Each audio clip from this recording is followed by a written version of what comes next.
노시대로, 황금기에서 노시대로라는 제목으로 함께 말씀 나누고자 합니다.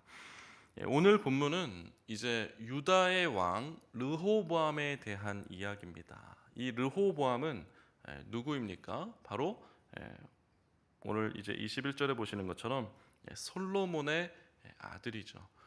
솔로몬은 누구의 아들이었죠? 솔로몬은 바로 다윗의 아들이었고, 다윗의 앞전에 누가 나라를 다스렸습니까? 사울 왕이 다스렸어요. 그럼 사울 왕에게 기름 부은 사람이 누구였죠? 사무엘 선지자였습니다. 사무엘 시대까지가 사사 시대였다면, 이제 사무엘을 통하여 하나님께서 왕에게 기름을 붓게 하시고, 그래서 사울 왕을 초대 왕으로 세워서 통일 왕국이 이루어졌었어요. 그래서 사울이 40년을 다스립니다. 그리고 사울의 뒤를 이어서 이제 다윗이, 물론 시작부터 통일은 아니었지만 어쨌거나 그 다윗도 통일 왕국을 이루었고, 그렇게 40년을 다스렸고, 또 그 다윗의 아들이 이제 솔로몬이 왕이 되어서 12지파 한 나라로 통일 왕국을 40년 동안 다스렸습니다. 그래서 이스라엘은 이제 왕이 세워진 이후에 120년 동안 통일 왕국 시대를 이루었고, 그 이후로는 이제 역사가 마무리될 때까지 통일 왕국을 이루지 못하고 이제 분열 왕국을 이뤘던 거예요. 그 분열의 국가의 시작은 바로 이 르호보암에 있었던 것이죠. 오늘 본문의 주인공이죠. 그래서 르호보암은 어떤 사람이었습니까? 그는 그의 아버지 솔로몬이 남겨준 부와 세상의 권세를 다 고스란히 받아 안아서 그곳에 취해서 매우 오만하고 또 어리석고 포악했던 왕이었습니다. 그래서 결국은 그의 무지함으로, 어리석음으로, 그 포악함으로 인하여 남과 북이 분열이 일어납니다. 그래서 솔로몬에게 그의 어떤 그 성전 건축이라든가 여러 건축의 행위로 인하여 괴로움을 당했던 많은 사람들이 여로보암을 필두로 10개 지파가 모여서 이 르호보암 왕에게 나와서 이제 좀 우리의 짐을 가볍게 해달라고 부탁을 했을 때, 그렇게 하지 않고 더 아버지보다 더 힘든 일을 너희에게 시킬 것이고, 오히려 그냥 채찍이 아니라 정갈 채찍으로 너희를 다스릴 것이라고 이렇게 이야기함으로써 결국 10개의 지파가 등을 돌리고 여로보암이 왕이 되어서 이제 새로운 나라를, 북이스라엘을 세워 떠나죠.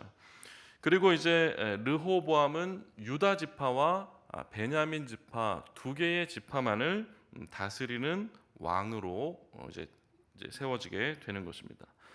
이 정도 일을 경험했으면 그것이 그에게 큰 교훈이 되어서 그는 이제 하나님 앞에 조금 더 겸비하여 나아오는 모습으로 그의 삶을 재정비했으면 좋았을 것인데, 그렇지 못했습니다.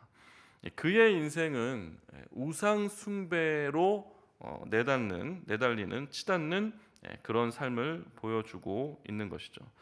그리고 그것에 그의 어머니가 적잖은 작용을 했을 것이라는 암시를 성경은 하고 있습니다.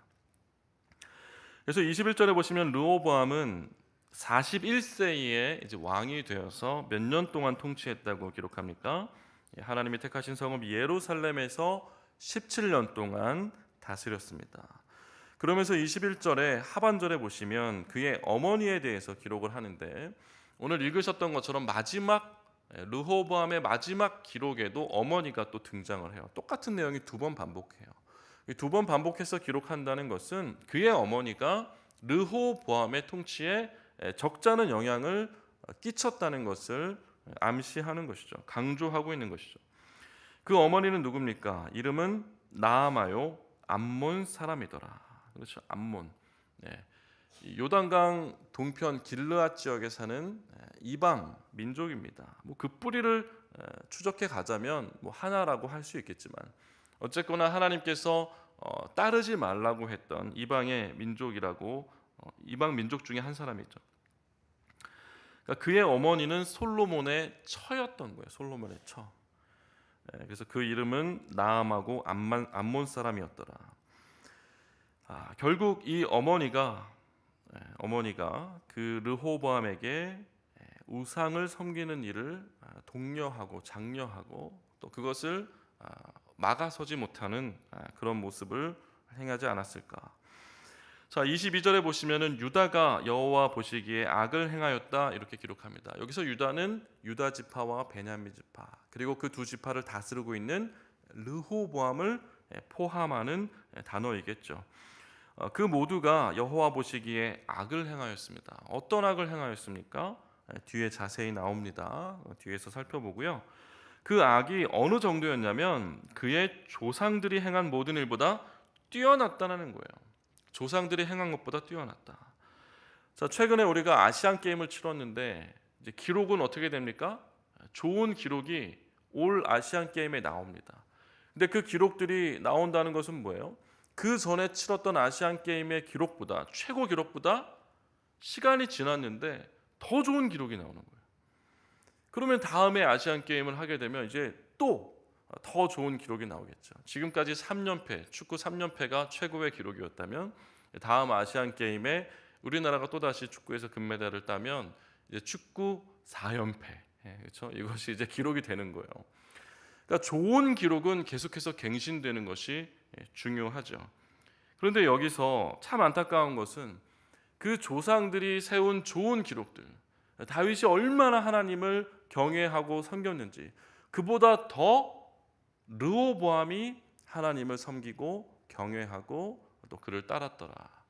이런 기록이 나왔으면 좋았을 것인데 그 조상들이 행한 선이 아니라 의로운 것이 아니라 오히려 악한 것, 악한 것을 자꾸 갱신해 나가는 거예요. 악한 기록을 보다 더 높은 기록으로 자꾸 바꿔나가는 것이죠.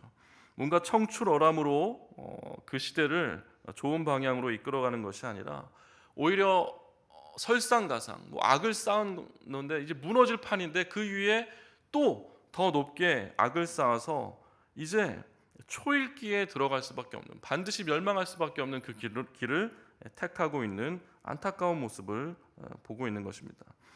오늘 우리는 어떻습니까? 이 본문이 참 마음에 계속 남는 것 같아요. 본문을 묵상하다 보니까 우리나라 역사도 마찬가지죠. 교회의 역사도 그렇습니다. 서방을 보나 우리나라의 역사를 보나 우리 선조들이 믿은 믿음보다 시간이 지날수록 그 좋은 기록이 갱신되고 있습니까? 그 좋은 기록, 우리 선배들이, 믿음의 선배들이 남긴 그 좋은 기록을 우리가 갱신했으면 좋겠어요.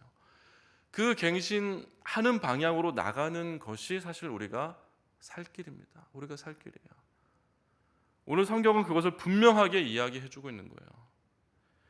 그러나 그렇지 못하고 오히려 선조들이 잘못했던 그 안 좋았던 그 기록들을 우리가 자꾸 갱신하고 더 빠르게 갱신하고 더 좋은 기록으로 갱신해 나가면 결국 르호보암이 맞았던 최후처럼 우리도 그런 최후를 맞을 수밖에 없다는 것이죠. 그 죄는 어떠한 죄였습니까? 22절 이하에 보시면 그들도 산 위에와 모든 푸른 나무 아래 산당과 우상과 아세라상을 세웠다고 이야기합니다. 좋은 곳에는 다 우상 섬기는 산당과 우상과 아세라상을 세웠다는 거예요. 그래서 24절에 보니까 그 땅에 남색하는 자가 있었고 또 여호와께서 이스라엘 자손 앞에서 쫓아내신 국민들, 가나안 백성들이죠. 이스라엘 백성들에게 그 땅을 정복하면서 다 쫓아내라고 했던 가나안 백성들이 행했던, 그렇죠? 그들이 행했던 모든 가증한 일을 본받아서 행하고 있었다라고 기록을 합니다. 오늘 우리는 어떻습니까? 물질 만족주의, 또 물질을 섬기는 배금주의, 또 성공주의, 어떤 쾌락주의에 우리도 물들어 있지는 않습니까? 르호보암은 그 자신이 겪은 안타까운 뼈아픈 그 일을 통하여서 하나님의 나라가 반으로 쪼개지고 또 두 개의 지파만을 다스리게 하셨던 그 하나님의 결단을 자기가 몸소 받아 경험하면서 그는 하나님 앞에 더 겸비하여 나가야 했음에도 불구하고 그러지 못했던 거예요. 그러니까 하나님의 채찍질이 있어도 깨닫지 못하는 것입니다. 이것이 인간의 참 어리석음이에요. 하나님의 채찍질을 받아도 여전히 누릴 수 있는 금은 보화들이 잔뜩 있는 거예요. 그러니까 거기서 자신을 돌이키지 못하는 것입니다. 우리도 마찬가지입니다. 결국 물질을 섬기고 또 성공을 쫓고 쾌락을 쫓다 보면 결국 그것이 우리를 다스리게 되고 그것이 우리의 숨통을 조여오는 것입니다. 실상 무엇이 교회를 갈라놓고 또 가정을 깨고 사람과 사람과의 관계를 등지게 하는 것입니까? 실상은 이 물질을 추구하는 그 모든 인간의 욕망과 어떤 교만함들, 또 성공을 내세우고 쾌락을 쫓는 이 죄악된 모습들이 결국 그 모든 것을 행하고 있는 것이에요. 이것이 당장 보기엔 좋은 것 같고 하나님의 축복인 것이라고 우리가 떠들고 다닐 수 있을지 모르지만 결국 우리 마음에 은근히 그것을 섬기고 그것을 쫓고 있다면 그것이 결국 우리의 어떤 패망을 쫓는, 패망을 일으키게 하는 그 걸림돌이 될 수 있다는 것입니다. 사단이 교묘하게 우리 가운데 버려놓은 덫이고 올무가 될 수 있다는 것이에요. 이것을 우리가 경계해야 할 것입니다.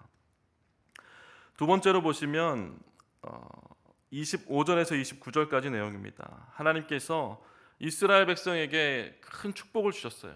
그러나 결국 그 축복이 약탈당하고 많은 안타까운 일들을 우리가 보게 됩니다. 르호보암 왕 제5년에 있었던 일입니다. 애굽의 왕 시삭이 올라와서 이제 예루살렘을 치고 어떤 일을 행하냐면 25절에 보니까 여호와의 성전 보물과 왕궁의 보물을 모두 빼앗았다. 그리고 솔로몬이 만든 금 방패를 다 빼앗았다. 이 전체에 대한 수식어가 계속 일어나죠. 모두 빼앗고 다 빼앗았다. 싹 다 가져간 거예요. 그러니까 여기서 말하는 이 금은 보화라는 것은 하나님이 솔로몬에게 주셨던 어떤 축복의 상징적인 의미죠. 상징적인 표현입니다. 그러나 그것이 지금 어떻게 되었습니까? 애굽의 왕 시삭이 올라와서 그것을 하나도 남기지 않고 모두 다 빼앗아 갔다는 거예요. 이 일이 왜 일어납니까? 결국은 하나님을 섬기지 않고 세상을 따라갔기 때문에, 하나님을 섬기지 않고 물질을 섬기며 나아갔기 때문에, 하나님을 섬기지 않고 세상의 성공을 쫓아 나아갔기 때문에 결국 이 일이 일어난 거예요. 그래서 세상의 쾌락을 잡으려다가, 세상의 성공을 잡으려다가, 세상의 물질을, 세상의 금은 보화를 잡으려다가 하나님께서 주신 것을 다 놓치고 마는 거예요. 하나님께서 주신 것을 다 상실하고 잃어버리는 거예요. 축복의 상실의 시대가 열리고 만 것입니다. 그래서 27절에 보니까 르호보암 왕이 그 대신에 어떡합니까? 이제 금은 보화는 다 빼앗겼어요. 그러니까 이제 노수로 방패를 만들어서 왕궁 문을 지키는 시위대장의 손에 그것을 줍니다. 그래서 이제 왕이 행차하고 들어오고 나갈 때마다 금 방패를 든 시위대들이 나와서 이렇게 사열을 하는 거예요. 하지만 이제 어떻습니까? 왕이 들어오고 나갈 때 금 방패를 만들 게 없어요. 금이 없어요. 눈 씻고 봐도 금 쪼가리가 없습니다. 그러니까 노수로 방패를 만들어서 놋을 잘 닦으면 약간 금빛은 나잖아요. 어쨌거나 그 놋 방패를 들고 왕이 행차하는데 그 초라한 놋 방패를 들고 서 있게 되는, 황금 시대에서 놋 시대로 기울어가는 그 모습을 보게 되는 거예요. 근데 이것을 우리가 분명하게 봐야 됩니다. 그럼 왜 황금 시대에서 놋 시대로 기우냐는 거예요. 황금을 쫓았기 때문에 그것을 잃어버린다는 거예요. 그것을 잡으려고 하면 잃어버리는 거예요. 그래서 우리는 오직 하나님 한 분만을 잡으려고 해야 되는 것입니다. 하나님께서 우리에게 물질을 축복으로 주실 수 있죠. 물질을 축복으로 주시면 감사하죠. 그것이 왜 잘못된 일입니까? 하나님의 뜻대로 그것은 얼마든지 행할 수 있는 것이에요. 그러나 우리 손으로 황금을 잡으려고 하고 오히려 황금을 잡기 위해서 하나님의 것을 소홀히 할 경우에 그 황금을 잡으려다가 결국 모든 것을 놓쳐버리고 놋방패를 들고 있는 초라한 신세로 전락하게 된다는 거예요. 이것을 우리에게 교훈하고 있는 것입니다. 우리는 세상을 섬겨야 되는 사람이 아니고 물질을 섬겨야 되는 사람이 아니고 하나님만을 섬겨야 되는 사람들입니다. 모든 것은 다 하나님께서 주신 것이고 그것을 우리의 자랑으로 삼을 일이 아니라, 그것이 우리의 인생의 목적이 되어야 되는 것이 아니고 목표가 되어야 되는 것이 아니라 오직 하나님을 섬기고 하나님을 사랑하는 것이 우리의 유일한 목적이고, 나머지 모두는 하나님이 우리에게 허락하신 것이고 그저 감사할 일이고, 우리가 정성을 다해서 그것을 다스리며 나아갈 일입니다. 세 번째로 여기서 주시는 교훈은 평화를 잊어버렸다는 거예요. 30절에서 31절까지 보시면 30절을 봅니다. 르호보암과 여로보암 사이에 항상 전쟁이 있으니라 기록합니다. 르호보암과 여로보암 사이에 항상 전쟁이 있었다. 이제 두 개의 지파와 나머지 10개의 지파 사이에 전쟁이 있었다고 얘기합니다. 전쟁이 처음부터 있었습니까? 없었어요. 전쟁이 처음부터 없었죠. 원래 통일 왕국을 이루었다고 이야기했지 않습니까? 그러나 그 전쟁이 이제 왜 일어납니까? 르호보암의 마음에 탐심이 있었던 거예요. 아버지가 너희를 탈취했던 것보다 나는 더 많은 것을 너희로 하여금 얻어낼 것이다. 그래서 더 큰 부를 이루고 더 많은 부귀영화를 누릴 것이다 라는 그 탐심이 있었겠죠. 그래서 그냥 채찍이 아니라 정갈 채찍으로 너희를 다스려서 더 화려한 삶을 내가 영위하고 말 것이라는 그 마음이 그 안에 있었기 때문에 결국 그들 사이에 전쟁이 찾아오게 된 것입니다.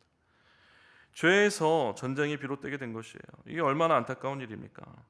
우리도 마찬가지입니다. 우리 안에 여러 가지 갈등과 전쟁의 상황들이 일어날 수 있습니다. 교회 안에서도 그러한 모습이 있을 수 있고, 우리 가정 안에서도 그러한 일이 있을 수 있습니다. 그리고 우리 관계에서도 그러한 일들이 있을 수 있어요. 이러한 일들이 왜 생깁니까? 바로 내 마음 안에 어떤 잘남이 있기 때문 아닙니까? 교만한 마음이 있기 때문이 아니에요.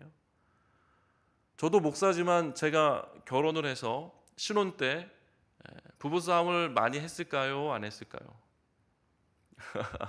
현실적인 얘기를 해봅시다. 현실적인 얘기. 저는 그때 당연히 잘 살 줄 알았어요. 잘 살 줄 알았는데, 아무 일 없이 잘 살 줄 알았는데 그게 쉽지 않더라고요. 그러면서 그때마다 하나님께 기도하고 엎드리면서 깨닫는 게 있었어요. 상대방의 잘못이 아니라 결국 내 안에 교만함 때문에, 내가 더 잘났다고 생각하고 내가 옳다고 생각하는 그 마음 때문에 결국 평화가 깨지고 전쟁이 찾아온다는 것을 알았어요. 그래서 어떤 인간의 연약함으로 마음이 어떤 분노가 찾아오고 또 어떤 갈등이 생길 수도 있을지 모르지만, 이제 알죠. 내 잘못이라는 거. 이제 아는 거예요. 내 잘못이라는 거. 내가 옳아서 이게 문제가 생기는 게 아니라 결국 내가 잘못이 있어서, 내 안에 죄성이 있어서 문제가 찾아온다는 것을 알죠. 그래서 그때마다 회개하게 되는 거예요. 그때마다 회개해요. 그렇지 않고서는 평화가 찾아오지 않습니다. 그렇지 않고서는 평화가 찾아오지 않아요. 모든 관계가 다 마찬가지예요. 상대가 잘못해서 문제가 생긴다고 우리는 항상 그렇게 생각하는 경향들이 있죠. 그러나 성경의 말씀을 통해서 우리가 반드시 깨달아야 돼요. 이것을 그냥 남의 이야기로 읽고 소교의 경읽기로 읽고 흘러버리면 그것이 우리에게 무슨 유익이 되겠습니까? 나의 것으로 보아야 됩니다. 우리 안에 평화를 가장하고 있지만 실질적으로 전쟁 가운데 살아가고 있는 그 관계와 모습들이 있습니까? 왜 그렇습니까? 왜 그렇습니까? 르호보암은 지금 여로보암과 왜 항상 전쟁을 하고 있습니까? 그는 전쟁을 하고 싶습니까? 하나님이 원하시는 전쟁입니까? 그것을 잘 살펴야 되는 것이에요. 우리 안에 어떤 죄악이 파고들어서 은근히 교묘하게 우리를 지금 올무잡고 넘어뜨리려고 하고 있지 않은지 돌아보아야 하는 것입니다. 마지막에 이렇게 이야기합니다. 르호보암이 그의 조상들과 함께 사니 그의 조상들과 함께 다윗성에 장사되니라. 그의 어머니의 이름은 나아마요 암몬 사람이더라. 그의 아들 아비암이 대신하여 왕이 되니라. 어머니의 이름을 또 이야기하는 거예요. 여기 다들 어머니시고 또 아버지시고, 우리는 어떤 모습으로 지금 살아가고 있습니까? 그리고 어떤 모습으로 자녀를 키우고 있습니까? 제 기도 제목이 있다면 저는 딸 셋을 데리고 있잖아요. 딸 부잣집인데 자녀를 낳으면서 저는 한 가지 목표를 가지고 하나님께 기도하고 있습니다. 한 가지 목표. 우리 딸들이 좋은 어머니가 되고 또 좋은 아내가 되고 또 지혜로운 사람이 될 수 있기를, 이것을 놓고 기도하고 있는 거예요. 하나님이 주셨을 때부터, 그때부터 지금까지 계속 기도하고 있는 거예요. 다른 데 있는 게 아니에요. 세상의 성공을 위해서, 세상의 쾌락을 위해서, 세상에서 잘 먹고 잘 사는 것, 이것이 중요한 것이 아니라 좋은 어머니가, 지혜로운 어머니가 되어야 돼요. 근데 지혜로운 어머니만 되면 됩니까? 지혜로운 아내가 되어야죠. 그리고 지혜로운 사람이 되어야 돼요. 하나님 앞에서. 그러지 않고서 무슨 소용이 있겠어요? 무슨 소용이 있겠냐는 말입니다. 그래서 이것을 놓고 기도하고 있습니다. 그러기 위해서는 저도 좋은 아버지의 모습으로 계속해서 아이들 앞에 서야 되겠죠. 이것이 얼마나 큰 부담이고 힘든 일이에요. 쉽지 않은 일이에요. 하지만 우리는 하나님 앞에 설 때까지 이 목표를 가지고 살아야 됩니다. 오늘 어머니, 르호보암의 어머니에 대해서 계속 기록하고 있는 거예요. 우리에게 영적인 부담이 되길 원합니다. 우리 조상들이 행했던 것보다 더 영적으로 그 기록을 갱신할 수 있는 우리가 되고, 또 우리의 자녀들도 영적으로 우리의 기록들을 갱신하며 나아갈 수 있는 그런 축복이 우리 교회와 우리 가정에 있기를 소망합니다. 그렇게